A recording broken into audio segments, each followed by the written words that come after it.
shall we talk about Lethal Weapon? I think we should. Okay, let's do it. Welcome to the Rewind Classic Movies podcast about 80s and 90s movies we probably saw as kids, even if we weren't old enough to understand the adult themes. I'm GB, and with me is my co-host, AJ. We're going to be looking at a classic Christmas film. Is it Die Hard? Not Nagatomi Plaza, yippee-ki-yay motherfucker, but the other classic Christmas film, Lethal Weapon, which is about two Vietnam vets turned cops who run around downtown LA in various straits of undress, taking down other ex-Vietnam vets turned drug dealers. It's got helicopters, it's got car chases, it's got explosions, and Christmas music. What is not to fucking love? What a movie. It is. Directed by the wonderful Richard Donner and released in 1987, Lethal Weapon cost a bargain $15 million and That's made nuts. over $120 million at the box office and was nominated for an Academy Award for Best Sound. Should have had more. It was Donner's 11th feature film. He already had huge success with Superman and Superman 2, which he was booted off mid-filming. Controversial. And The Goonies. And Lethal Weapon would spawn a franchise with 3 sequels and a TV series. Richard, a bloke from Time magazine called it Mad Max meets the Cosby Show. AJ, tell me about your history with this movie. I remember my parents letting me watch this before I was of age. As in, this film, I believe, has got an 18 certificate in the UK. Is it really? Rated. It is. It's an 18. I looked it up. Rated R, I suppose, or PG. It doesn't surprise me when you think about some of it, actually. It's quite something. And I was watching it with my son earlier, who's also not 18, and was like, oh, shit. Those are breasts. So we'll get to that. So I remember my parents letting me watch it, and I thought that was crazy at the time because they were quite hot on age ratings. I was not allowed to watch, something that was a 12 until I was 12. 11 and a half, not going to cut it. And it was a teenage dream because boobs, an awful lot of boobs in that. Well, not loads. When you compare it to today's stuff, I don't know, like Games of Thrones or Game of whatever. I've not seen it, to be fair, but I know there's lots of boobs on TV now, but then not as many boobs as today. So as a teenager, I don't remember seeing boobs in this as a kid. No, if you said to me Lethal Weapon, I wouldn't have said there was boobs in it. I wouldn't have said boobs either, nor the amount of drugs. Well, there's not loads of drugs, although they feature heavily. But it was, upon rewatch, I do remember boobs at the beginning, which is incredible. And I think now my son is going to remember boobs at the beginning. Do you think we've talked about boobs enough in the first 4 minutes of the podcast? No, boobs. Okay, go on. What about you? I don't know how old I was when I saw this, but I was definitely under 13 because I know where I was living at this point in time. And yeah, I mean, I've always loved this movie. I actually had a phase of having Martin Riggs hair for a while. Have we got photos of that? Picture of this. I might put a picture on our socials because I'm crouched over a Marshall half stack. And it's like one of my photos that I show people when they I can't believe you used to have hair. Oh no, yeah, look at this. This original of the franchise is my favourite. It's a movie that I think is a lot deeper and more serious than people think in terms of its kind of pop culture reputation. And as the franchise goes on, I think it loses that kind of darkness that's present in the first one because of the state of mind of Mel Gibson's character. It's a darkness that really sort of makes the movie stand out from other action films of the 80s for me. They got a bit lighter, I think they did. And rewatching this now certainly makes me realise, God, it was dark and does touch on some interesting subjects. Not often you get a main character who's a suicidal. And very visual. I mean, we'll talk about that scene in a bit, but it really touches on it quite heavily. So let's talk about the start of this movie. First of all, this is a Christmas movie. It is. I mean, the titles of this movie, we've got Jingle Bell Rock. And I didn't realise it was a Christmas movie. I didn't. When I started watching it today, I didn't realise that it started with and it's like, holy shit, it's a Christmas movie. This is brilliant. This is so, because it's Christmas at the moment, incidentally, if you hadn't noticed. I mean, break the fourth wall, yeah. I mean, this is probably coming out in February. So we go from those jolly titles of Jingle Bell Rock, and we crash hard into a topless, very attractive lady in aforementioned boobs, with Jackie Swanson as Amanda Huntsacker. They're in her lingerie, which is great if you've forgotten what an adult movie this is and decided to watch it over Christmas with your kids, AJ. She's lying on the bed, seemingly happy, quite clearly, I think, on drugs, and then slowly climbs up that balcony rail and sort of lets her fall off. It's all done so minimally, and there's no kind of like big drama, and yet it's kind of all the more horrific for it. Totally. And it is brutal. It is a hell of an opener. And I love Richard Donner and everything he does. However, I'm not entirely sure on the need for the nudity in this part, and outside of setting the adult tone of where we're going for the rest of the movie. I know it's hard to believe. I'm there going, why the nudity? But it almost feels unnecessary. I won't comment. Good. There's boobs. Yeah. In this movie, Jackie Swanson performed this freefall stunt from like 35 feet onto an airbag under the training of the stunt person. Yeah, it was actually her apparently that did the stunt. That's what I've discovered today. 35 meters, that's it's really clever. 10, 11 meters, that's a serious jump. Fair play. I know, right? I was desperately trying to find out how they shot the later jump with Mel Gibson and the guy jumping off the building, because I was really intrigued about how they shot that, because it looks so brilliant. We'll come to it. Yep. But all I could really find out about was this one. And what they did was, for the last bit of the fall, they took the camera angle from the top of the building and what it looked like, and they painted that view of the car and stuff that she falls onto an airbag. And then she fell from like the 20, 35 feet, and it cuts just before the impact, so you don't see it all like billow out. But how genius. It's like a matte painting, but on an airbag. I need to watch that now. I need to have a look at that. You don't see it. I mean, there's no movement or anything obvious. Sure. And the next shot that cuts from that is the inside when you see it crumple. Yeah. God, that's nuts. I'm surprised they managed to get, like the insurance for that. There wasn't even any mention of her being on the wire, but maybe she was. Yeah. And then we jump from that to Danny Glover's Roger Murtaugh in the bath as his family burst in and wish him happy birthday, which is the big 5-0, which is a bit odd because in real world terms, not Donald Glover as you called him earlier. Danny Glover was not 50 in real life, he was 40, which is quite frightening because I'm now 2 years older than that. I am, quite frankly, too old for this shit. That's not bad. I quite like that. It's not bad? That's not bad. It's funny that they cast him 10 years older than that. I like that part where they burst into the bath. Can I just say also how jacked he is? Like, quite jacked sitting in that bath. It was, fair play. I didn't realise, quite how jacked you were. Well done. I mean, if I took my clothes off right now, it'd be a horror show. Let's move on. It would be. I've seen you with not a lot of clothes dressed in rubber on a daily basis, and it's not been. Yeah, there's an out of context comment. But let's talk about how this movie came to be. Written by Shane Black, who was 25 years old, straight out of UCLA. I mean, he went on to direct things like Iron Man 3, Nice Guys, which was great, and 2018's The Predator. You might know his face as Hawkins from the original 80s Predator movie with Arnold Schwarzenegger, the guy with the glasses. Yeah. No way. Yes. I didn't know that. Originally, this movie was an urban western, but the script was rejected by studios until Warner Brothers bought it for £250,000. Now, according to Shane Black, his first original draft of the script was very different and a lot darker than the original film, which is quite interesting because the film in places is quite dark anyway. It's quite dark. And it was 140 pages long, and the plot and the characters were a lot different. The action scenes were also a lot bigger, which again is quite interesting because some of the action scenes are quite large. And the ending of the script contained a chase scene with helicopters and a trailer truck full of cocaine exploding over the Hollywood Hills and cocaine snowing over the Hollywood sign. I love the visual imagery of that. That's a cool visual. Black apparently hated his first draft, which is interesting, and discarded it. Why'd you hate your own work, Lev?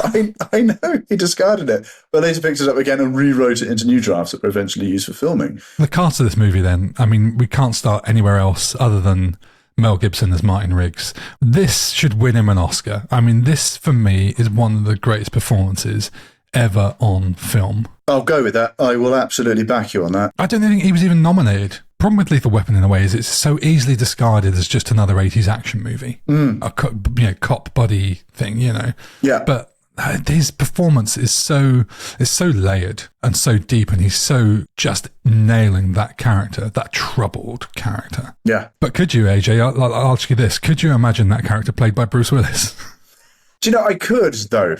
When you see him in Die Hard, I could picture a Bruce Willis, a Die Hard, a John McClane as Riggs. There wouldn't be so much dynamic range, though, would there? It wouldn't. Can you imagine doing him that scene where he's about to eat a bullet on the sofa? I could, man. When you see him in films like, what's that one where he sees ghosts? If that gives everything away, doesn't it? Sixth Sense. I mean, he's got some acting chops in that. He can do some serious stuff. I don't know. I'd like to have seen him. I could imagine it. Yes, not to the level that the other bloke, Mel Gibson. Mel Gibson. For fuck's sake. I've had a couple of gins. It's Christmas. What do you want? It's age. You're getting too old for this shit. I'm getting too old for this shit. Interesting enough, Christopher Lambert. Could you imagine? Him? So Highlander was what, the year before? And also, like, French as fuck. I mean, can barely speak English. Christopher Lambert. Yeah. Christopher Reeve, obviously, I know he'd worked with the director on Superman. Would have been interesting, but just wouldn't have been right. Too clean. He'd have been too clean. Do you think but I think he's done other stuff. I think I'd like to have seen that more than Bruce Willis. You can't. You've got to be a bit. He's done Superman. He's typecast. He's this clean-cut figure, all-American, wholesome guy, to playing a burnt-out, borderline suicidal, alcoholic cop. Well, Superman 3. Yeah, he was pretty good in that, playing a dark Superman. Yeah, Pierce Brosnan. Oh yeah, yeah. Pre-Bond. Stephen Lang, Ron Perlman.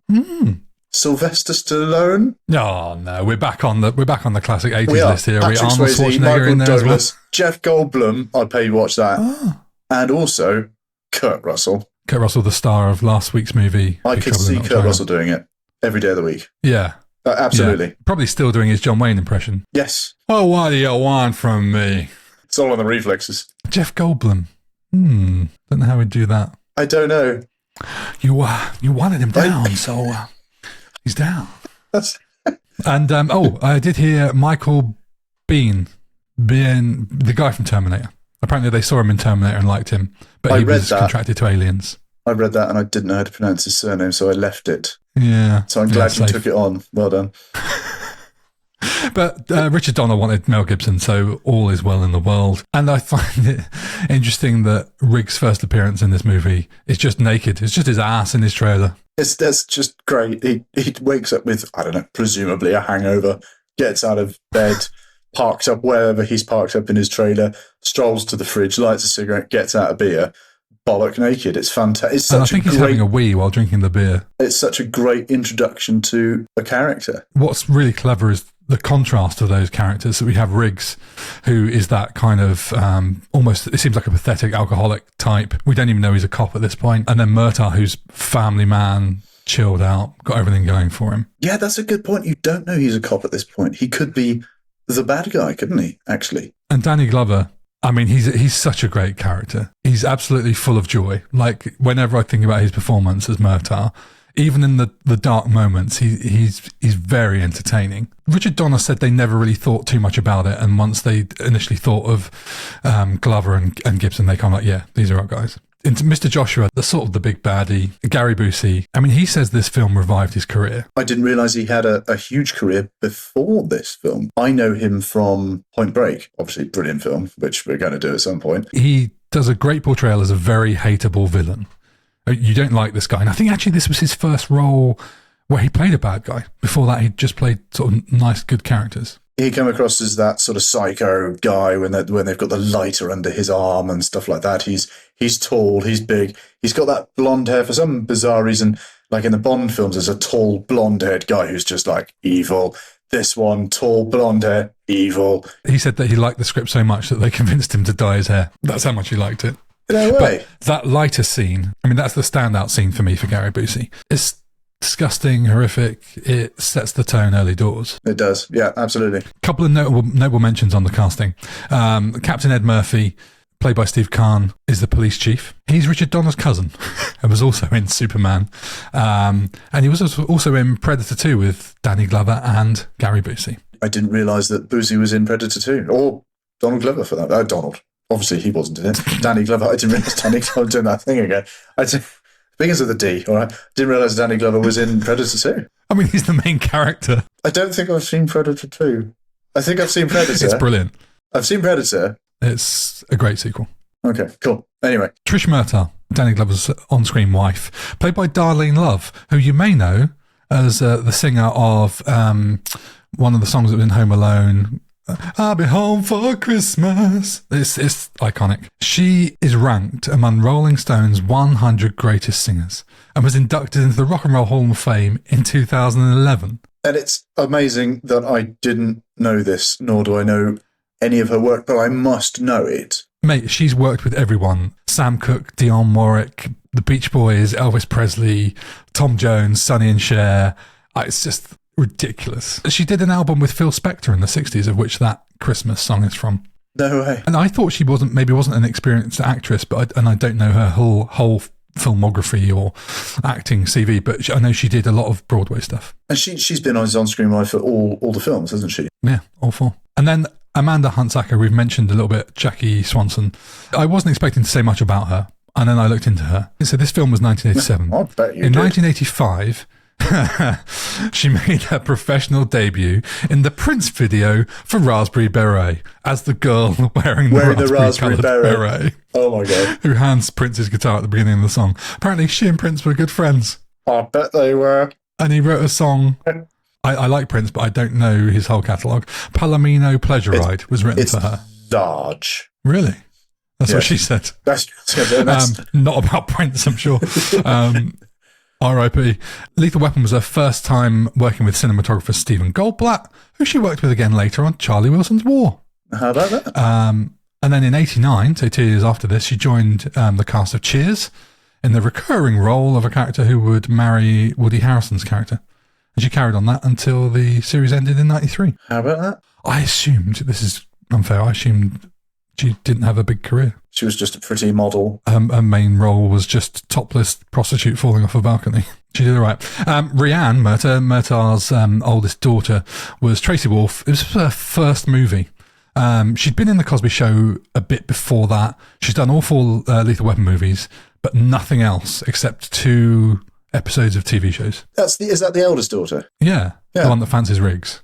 Yeah. A bizarre kind of sort of career choice, given how spread out the 4 Lethal Weapon movies are, to have done nothing else.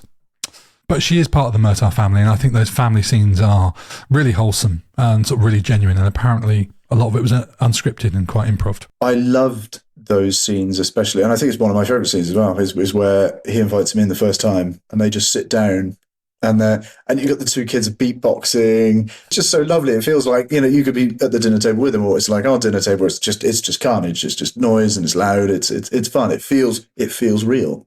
Like so much of this movie, which we'll come to talk about. Last character mention, Al Leong. Don't know if I'm pronouncing that right. Apologies. He's on Wikipedia as the henchman with long hair and a Fu Manchu moustache. You know the one because he's been in pretty much every movie. He was in Big Trouble in Little China. He was in Die Hard, Bill and Ted, Beverly Hills Cop 3, and he came back again in Lethal Weapon 4 just as like a random triad member. This guy, he must be one of the most recognisable actors in film, I think. He's a great stunt coordinator, apparently. It's interesting that Leonard Nimoy was among the directors considered for this project, right? And that he couldn't commit to this film because he was directing 3 Men and a Baby. What? Right? Did he direct 3 Men and a Baby? Apparently so. I have to Google this. Google. 3 Men and a Baby is a 1987 American comedy film directed by Leonard Nimoy. Right? No way. Great film. Isn't it Selleck? Isn't Selleck in it? Tom Selleck? Yeah. Steve Guttenberg, Tom Selleck, and the other guy. And the other guy, yeah. The guy from Cheers, funny enough. And then they did a sequel, 3 Men and a Little Girl. Ted Danson. God, check you out with your knowledge. All right, let's talk about the visuals in this, because I love how this movie looks. Like a lot of 80s movies, the lighting in this is largely natural. Yeah. Richard Donner said it brought so much life. And there's so many great examples in this of scenes that looks so grounded and realistic. We've talked before about how some movies are just so overlit. The scene on the boat, where we've established you don't know a lot about boats, the scene where they're just chatting over the beers on the boat, that apparently was just 2 practical lights. Just 2. I love that. Just love the simplicity of that. That's how it should be. And then when they're running down in the third act, when they're running down the road in the middle of downtown LA, and you can see like, you know, the whole street is lit by like Christmas lights. All that is lit by real, actual lights. And when you see individual shots of rigs running down the road and Murtaugh running down the road, and they are barely lit, like you can almost barely see any detail on them. It is. Because there's not a light. It looks great. These days, there'd probably be a bloody camera truck moving down the road with a light on it, you know, so they've got like a constant illumination on them. Yeah. It doesn't need it. It looks incredible. It does. It does. You're absolutely right. And there's so much of this film. There's one scene in particular where his daughter's just been kidnapped and they're sitting in the dark, and it's quite a close-up of the faces, of both their faces, and it's shots to here, shot to there, shot to there. And there's this red, and it's dark, and you only see it's illuminating the one side of the face, and you only see this, but it's a really dark red, and it's really intense, but it's not like slightly blown out. It's dark, and there are so many scenes that are sort of dark by today's standards, but they do work. They do work. It's fantastic. The weird thing is, I find a lot of modern movies dark, but like you can't see anything, so I don't know quite what's going on with a lot of that stuff. And there's a lot of shots in this where I noticed that Gary Busey's face is illuminated by gunfire.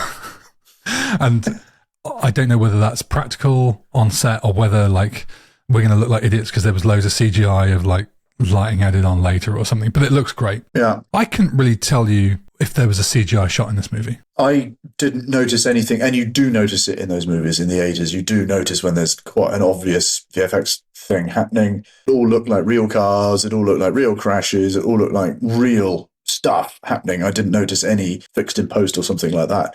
And I guess maybe that's how they managed to keep the budget low, because there wasn't a special effects budget. Well, yeah, I mean, we'll come to, I want to talk about budget. Well, let's do it now. So let's talk about it now. All right. This movie cost, what, $15 million?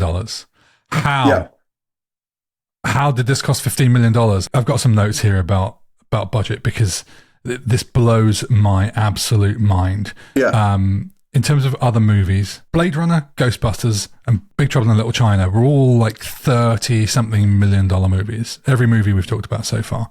Superman in 1978 was $55 million. And that's in 78. Yeah, that's 8 years earlier than this film. Now, you might be onto something with effects, because obviously Superman was effects heavy. However, Star Wars was $11 million. And if I remember rightly, from, I can't remember if it's Ghost, I think it was Big Trouble in Little China, the special effects budget was $2 million. So it was not a massive crank up. I'm wondering whether cast-wise, you know, Mel Gibson was on the way up. Danny Glover was probably not really a massive star at this point. He'd done The Colour Purple.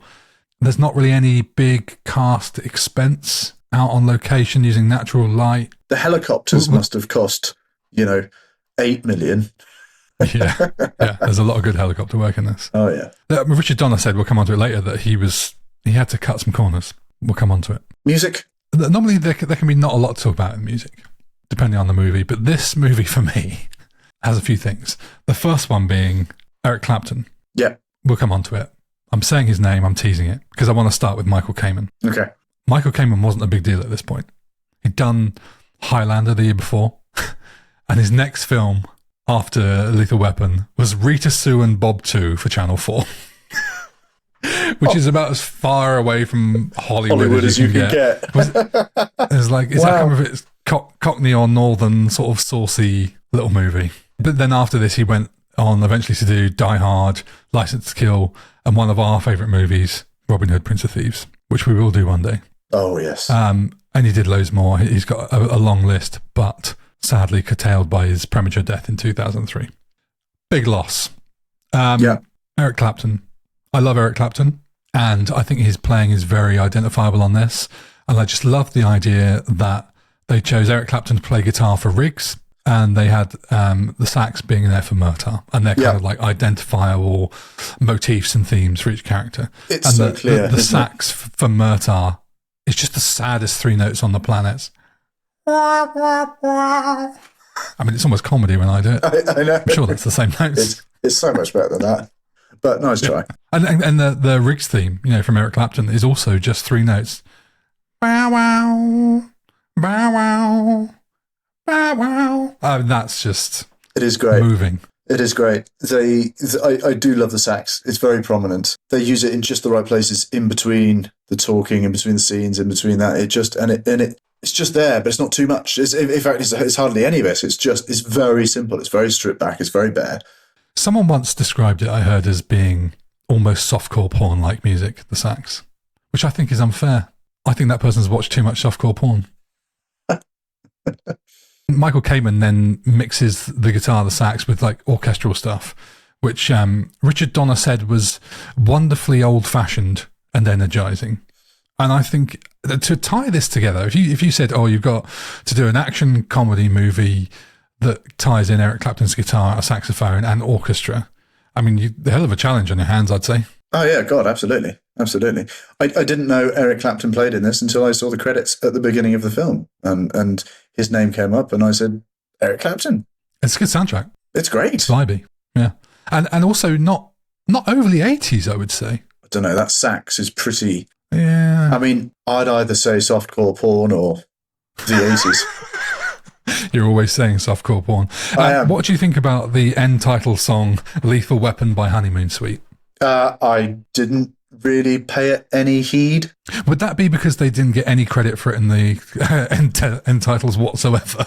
I didn't know that. I don't remember it being memorable. I do believe I turned off at that point. I would say it's less memorable and more fairly awful. Okay, I'll talk about more when we talk about the end of the movie.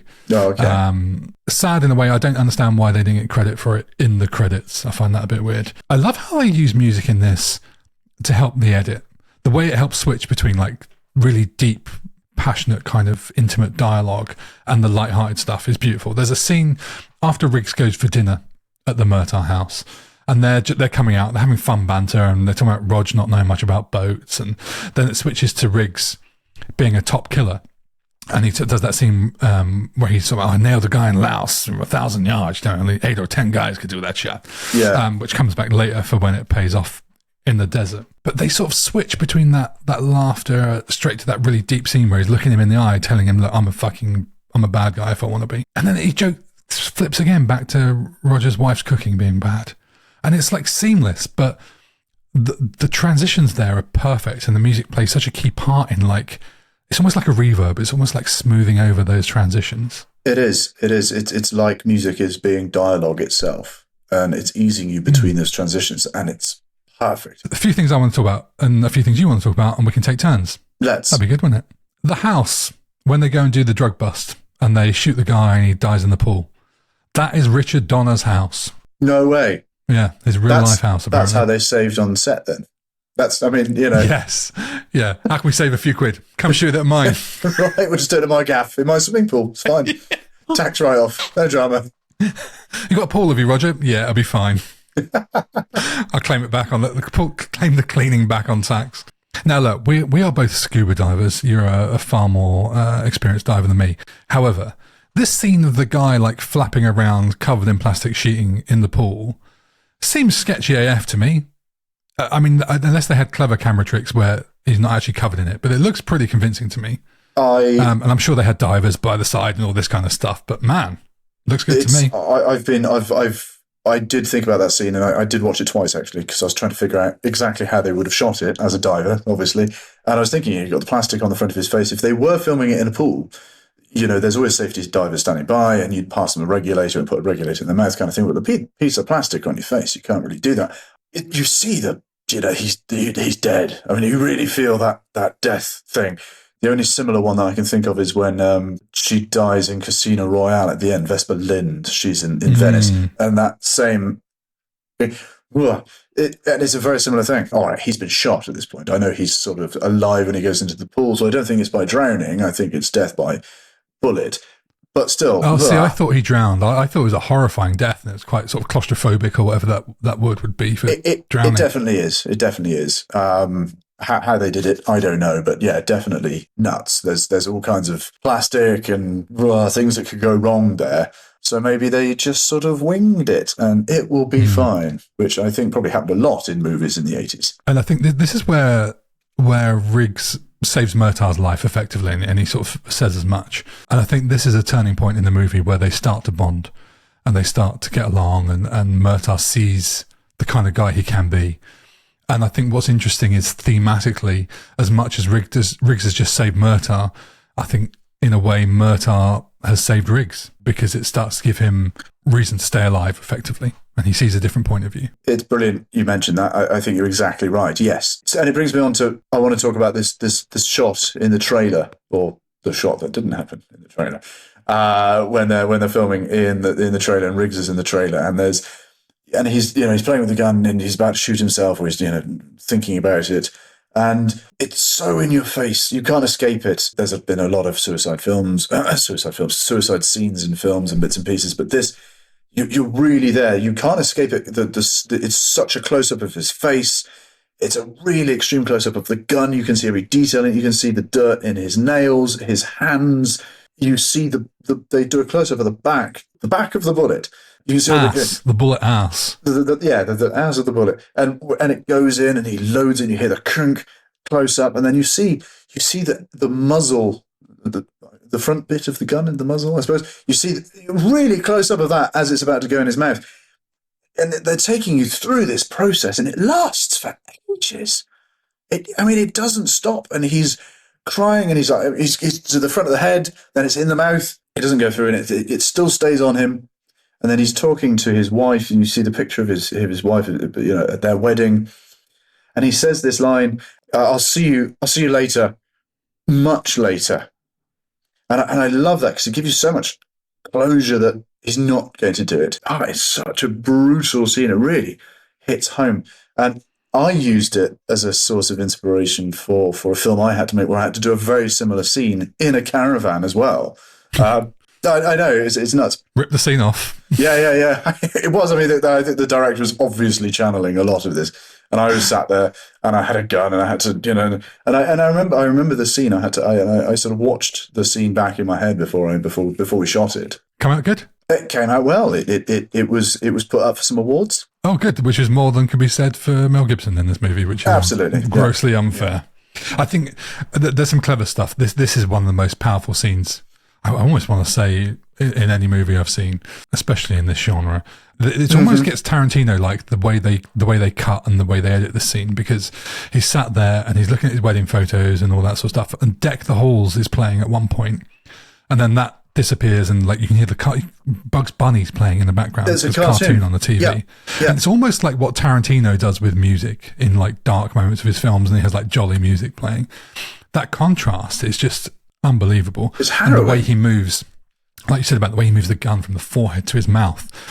Oh, you just feel it, and you just the way he says "I miss you," and he's crying, and the Clapton plays those three notes. It's such a powerful scene. I won't lie. When he first looks at the picture of his wife, I used to think that was Amanda Huntsacker.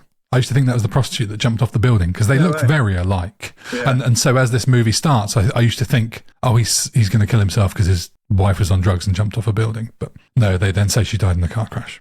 So Briggs is he's painted as this dangerous suicidal maniac by the psychiatrist. And the chief's there going, no, he's just a tough bastard. And this was such an interesting time when masculinity was being reevaluated. Riggs is not a classic hero by any stretch of the imagination. And then you've got the other guys around him. There's a police cop. I think he's talking to Murtaugh, and he says, last night I cried in bed. And he's like, did you? And he's like, yeah.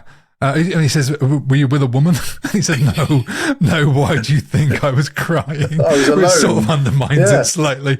Yeah. But it was on people's minds, I suppose. It was amazing how they actually touched on it, because obviously it's a big thing in this day and age. We talk about these things a lot. It's very prevalent, but in the 80s it wasn't at all, and they're physically out there talking about it.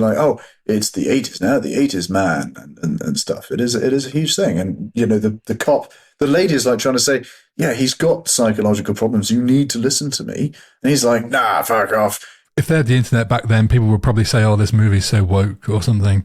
Sure. There's a few bits in this movie that definitely not be called woke now. And there's a particular line when after the explosion at Yes. Dixie's house, Yes. and they're rolling around. Oh, go on, you do it. You know what I'm talking about. Yes.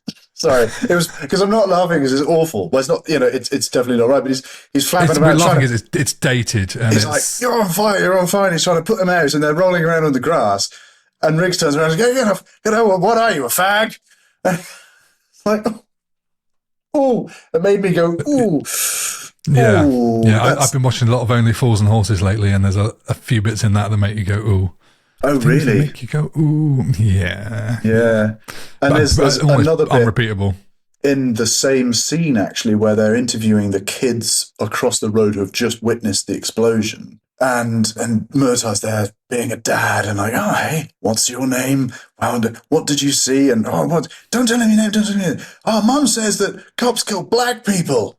And everyone goes silent. And even the cops sort of look at each other and go, well, the kid's got a point, and again, it's relevant today. Everything that's happened, and Black Lives Matter and all that. It's a huge thing, and it was George discussed Floyd. back then. Yeah. One thing I noticed that was really, really interesting, and you see it twice, and I only noticed it this time around, is the anti-apartheid sticker, end apartheid, on the fridge, and you notice it in the first scene where he's first come in and is sitting down for dinner, and you see it again when he's come to the house to shoot them all, and you see it again, and it's very prominent on the fridge, and it's obviously a statement that, I don't know, the director or someone, the set designers, put it there. And this is 1987. They only started beginning to discuss, apartness in South Africa in 1990, and it was only in 1994 that apartheid was fully over when they elected Nelson Mandela. So again, there were many things in this film, I think, that were socially... The narrative was starting to get a bit more progressive. It was quite interesting.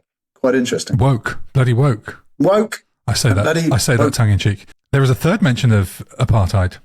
A little message. I'll tell you where it was.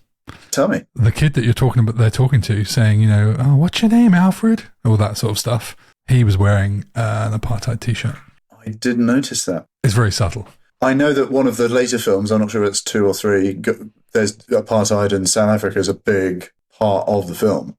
I wonder, I couldn't find any information about the director and his connection to South Africa or things like that. I wonder why, or if this is just a big thing that was happening at the time, so they thought they would involve it in a very stand back kind of way, but it's something that's happening in the world at the time. I don't know. It's quite interesting. It wasn't accidental. I think Donna wanted it in there, judging by his tone on the commentary.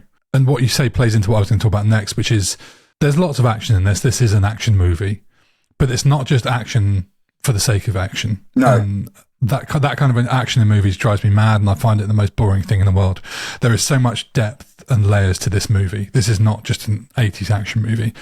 There's a lot going on here. There's a lot of thematic points. There's a lot of important points about people and emotions and mental state of mind and all this kind of stuff. And apartheid. It's an incredible movie.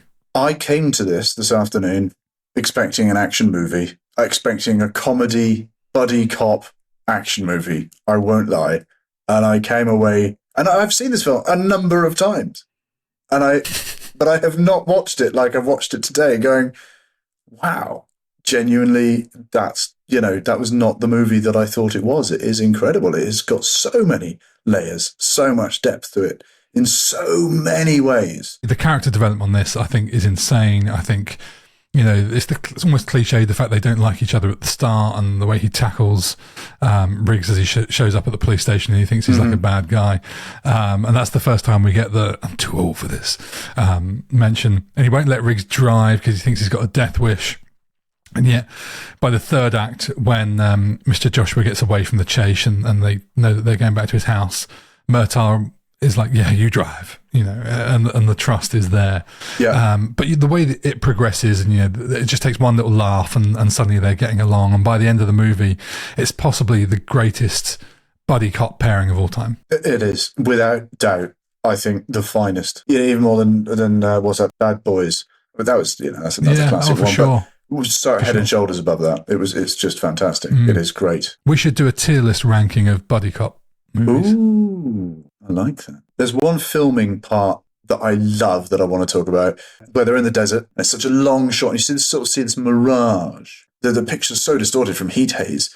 And it's quite a thing that happens in this film. It's a long old shot. It stays on that for ages. You wouldn't have it in today's films where they just keep that shot there for probably up to almost 30 seconds of them just milling around. I think the pacing in this movie is perfect. At no point did I think anything felt long or felt too quick. I thought it was absolutely spot on.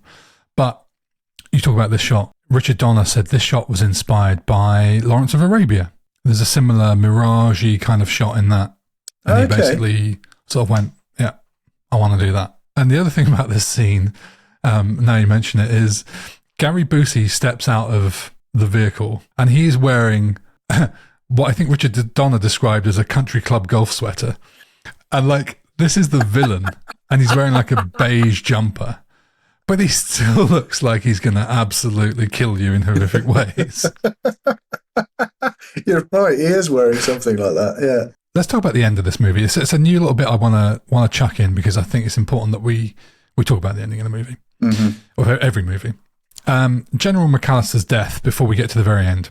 He tried to get away. The car's flipped, and he's absolutely terrified, reaching for that grenade. Yeah. And this is what you want of your bad, evil guys. You want to see them get their comeuppance, and it's going to sound a bit twisted. So you want to see them have a horrible death, but the punishment kind of fits the crime. Even though McAllister in this movie isn't particularly horrific, you don't really ever see him do anything other than talk, really, do you? He's just kind of like the guy at the top. Yeah, exactly. He's the boss. His death feels warranted. Mm-hmm. He's put Murtaugh's family through hell, and then we go right to the end of the movie, and we've got that fight scene between Riggs and Mr. Joshua on the lawn outside the Murtaugh house. Now, this fight scene was originally intended to be in downtown LA in the rain, but Richard Donner said it was just too expensive. They couldn't do it on their $15 million budget. Right. So they relocated to his house. No, not to his house. To the Murtaugh house. And instead of rain, they had the car crash into the fire hydrant that was conveniently placed outside. Mm-hmm. So it looks like rain, but much cheaper, which I thought was genius. And apparently there was an element of improv to this fight because they'd originally planned it out and there was various different people doing the choreography on it, but they'd sort of forgotten about it or something by the time they got to the set to do the filming. So they just sort of went for it, but sort of made it up and kind of went with what they thought they should do and sort of let them crack on with it a bit. And it kind of has that vibe about it. Like it's brutal and it's either like really close up and you can't really see what's going on, or it's far away, shot from behind a tree in a police car or whatever. Yeah. And you sort of feel a bit like an onlooker. And I don't know if you noticed this, but there are times when you see like the lens is just wet. The camera's wet and it's like smeary. Yeah. And I wonder if that is from them sort of run and gunning it a little bit of sort of like, you guys fight, we'll follow you, we'll make it up as we go. And them just getting caught by like some of the fake rain and stuff like that.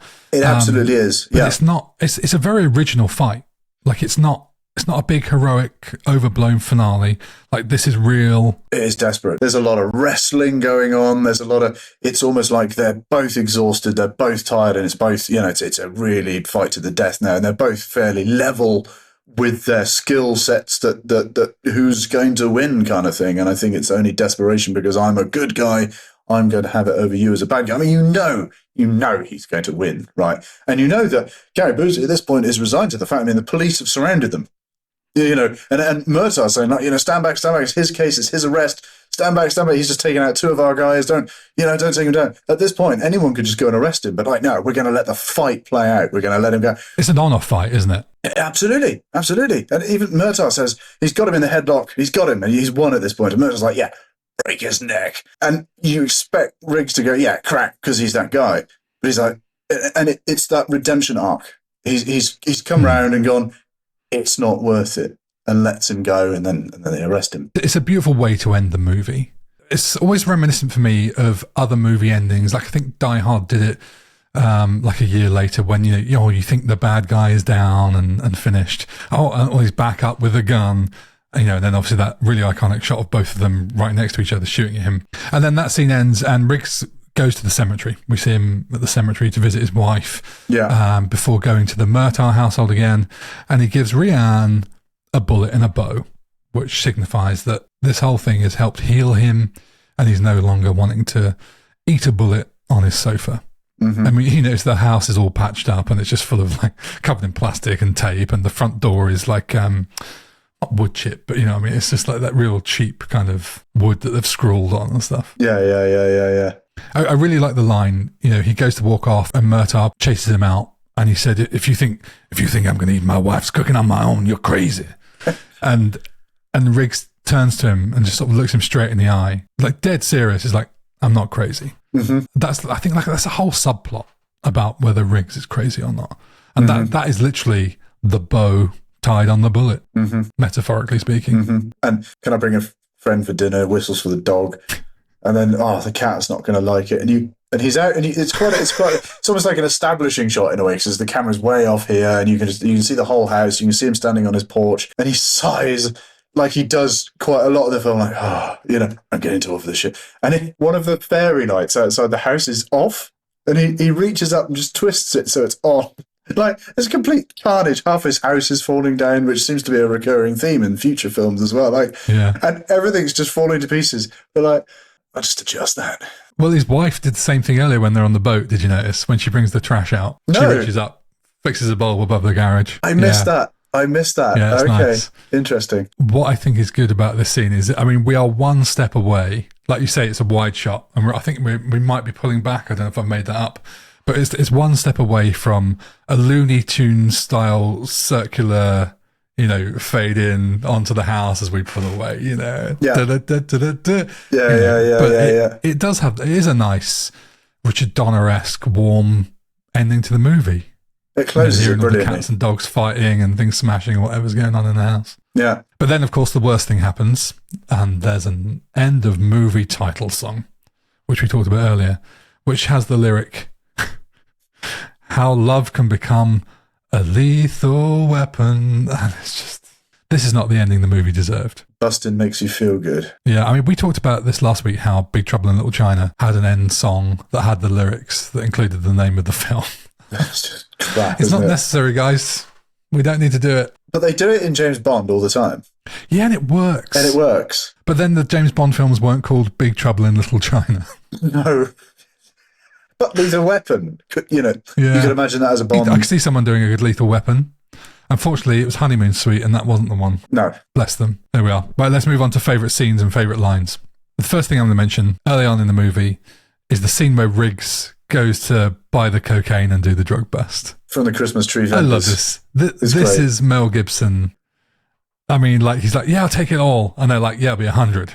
And he starts counting out notes. And then he does "You want to see crazy?" And he's like hitting himself and poking them in the eye. And it's almost like that, and then he's fucking blowing them away. But what I love is he's not just playing a crazy cartoon character.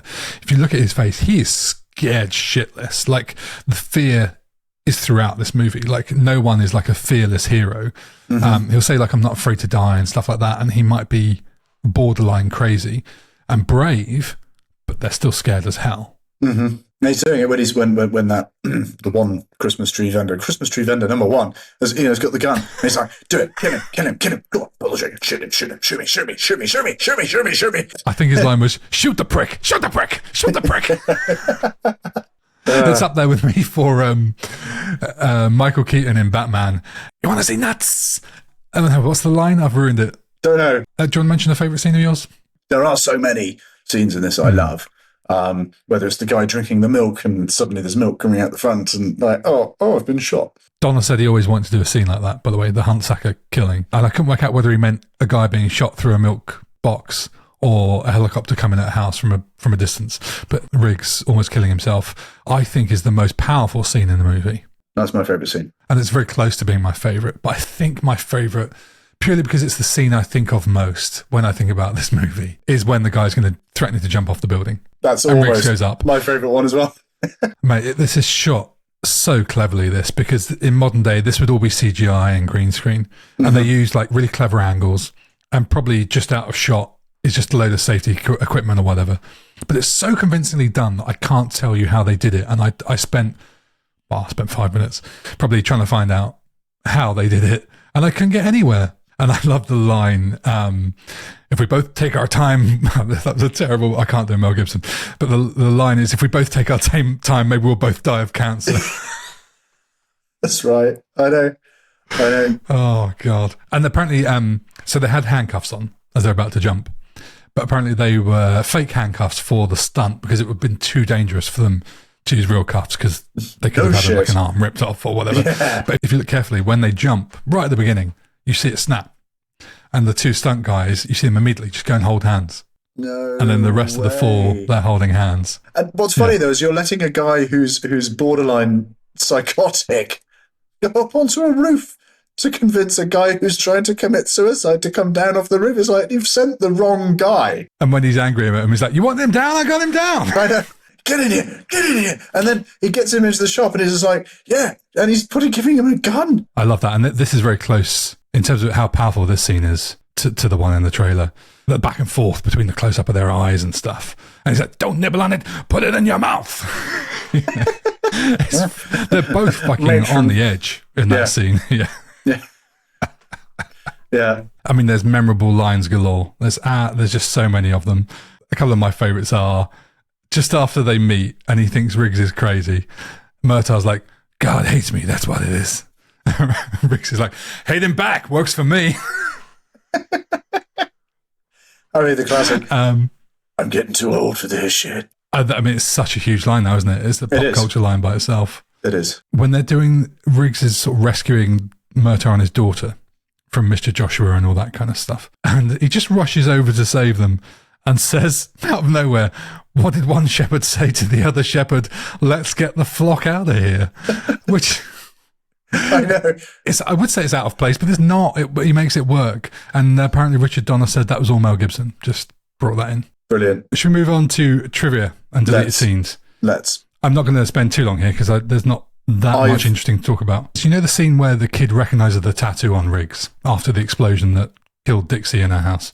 So Donner said in the commentary that he just described that scene as stupid. He was like, this is stupid, and we were desperate. They needed to come up with a way for them to identify the mercenaries. And they sort of seemed to just make this up on location, apparently. Because if you look at how Mel Gibson is standing, he moves from behind Murtaugh when he's just looking at the kids and chatting.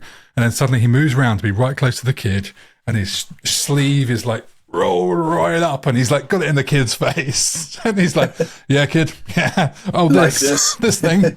Every time you see Murtaugh talking to Huntsacker one-on-one, you always see Riggs in the background, and he's like out of focus, but you just see him in the middle, usually between them. So when he's in the building, the office building or the bank or wherever he is in the beginning, he's like right there. And then in the house, he's outside the window, and it's a beautifully framed shot of Riggs out on the lawn. Mm-hmm. It's great. And that was the shot that Donner said he wanted to do, but I wasn't sure whether he meant the long-distance helicopter or shooting through the milk. But he had a row with his DOP about it, his director of photography. Donner maintained that you should never see the helicopter until after he's shot. Keep that tension. Yeah. Final little tiny bit of trivia. Richard Donner said the people of LA were ready to kill us because we put up Christmas decorations in September. Which I thought was nice. In terms of deleted scenes, I didn't watch any, I'll be honest. There's some confusing history around some of the deleted scenes because there was an alternate opening and ending that were both filmed, and you can see them on the Lethal Weapon 4 DVD, which I do not have. So I'll just read it. I'm just going to tell you what happened. The alternate opening featured Martin Riggs drinking alone in a bar where he's accosted by a couple of thugs who attack him for his money. Don't sure he has that much. But are easily subdued by Riggs. Director Richard Donner felt the film should open with a brighter look at Riggs and replace the bar scene with a scene in which Riggs awakens in his trailer, which I wouldn't describe as being that light in itself. That's not even vaguely light. The alternate ending featured Riggs telling Murtaugh not to retire. I mean, it's great. In addition to the film's theatrical release, an extended director's cut version was released on DVD. I think that came out in 2000. It had like 6 or 7 minutes more footage. And it's mostly just extended stuff. There's a scene where Riggs kills a sniper that had been firing at children in a playground. One where he picks up a prostitute, but rather than I said shagging her then. Yeah, I'm going with that. He takes her home to watch the Three Stooges. Apparently it was more of a marketing tool, that DVD, and I think I have seen it, and do you know what? I might have actually owned it, because I do know those scenes and I have seen them before. But there's nothing that changes the film dramatically or any big loss. I must admit, I don't remember either of those, so I don't think I've seen it. What are you going to rate this film? There's no doubt for me what I'm going to rate this film. Should we say it together? Yeah. 3, 2, 1. S. S. Super S, double S, triple S. Gotta be. I mean, I was 20 minutes in and already... You were messaging me going, this movie has everything. It does. Yeah, I think your list was drugs, boobs. Boobs, drugs, gunshots, car chases, everything. There's nothing in this film that I think should be changed. No. We've talked about movies like Ghostbusters, like Big Trouble in Little China, where you go, oh, there's a janky VFX shot or something like that. But this doesn't even have that in this 1987 movie. There's not a single shot in this film which feels out of place. There's not one bit that's like, no, that's a bit weird, or that's a bit odd. It's just brilliant. And I wasn't expecting it. And I know I love this film, don't get me wrong. And I've seen it before and it's great. And I was expecting a good film. But I wasn't actually expecting it to be this brilliant. I wasn't at all. I can't pick any holes in it. It's taken us to get to episode 4 before we both agreed on an S rating. And we're talking about classic movies. I mean, we disagreed widely on Blade Runner and fairly widely on Ghostbusters. Yeah. We agreed on Big Trouble in Little China, but it wasn't S for either of us. No. This is our first double S rating. Yeah, totally. I love it. I love it. And I could watch it tomorrow easily. I could. But we have to watch a different film for the next podcast. Indeed. And we'll come on to that very shortly. But that's the podcast. We'll be back in 2 weeks with a movie from, God, what year is it? We haven't talked about this. 1997. AJ's going to give us a clue. I am, and I told you what clue I was going to say earlier. And I was messaging you, and I don't remember. If ever there was a movie where you could pull quick one-liners from off the top of your head, I forgot what it was. This next film we're going to, the next film we're going to review is going to be Groovy, baby, yeah. Nailed it. Right. Anyway, please leave a review on. So anyway, so close, almost at the end. So I know. So anyway, leave a review on. Fucking, I can't read. I need my glasses for this bit. You're getting too old for this shit. Please leave a review on your podcast platform of choice. You can find us on YouTube, Instagram, Facebook, and TikTok at Rewind Classic Movies. If you wanted to drive you, fuck me with a hole. I think you should do this again as Roger Murtaugh. Okay. Give that a go. But anyway, please leave us a review on your podcast platform of choice. You can find us on YouTube, Instagram, Facebook, and TikTok at Rewind Classic Movies. If you want to drop us an email, it's rewindclassicmovies@gmail.com. I was like, Donald Glover was in the room. I know, right? Or Richard Glover. Or Danny. In the meantime, if you want to listen to more things about Lethal Weapon, of course I'll be doing a fast forward episode to look at what happened after this movie came out, which includes probably Lethal Weapon 2. Boobs. Yeah, more. I don't know if there's any more boobs in the franchise. Say goodbye, AJ. Thank you all for listening. I'm getting too old for this shit. Goodbye.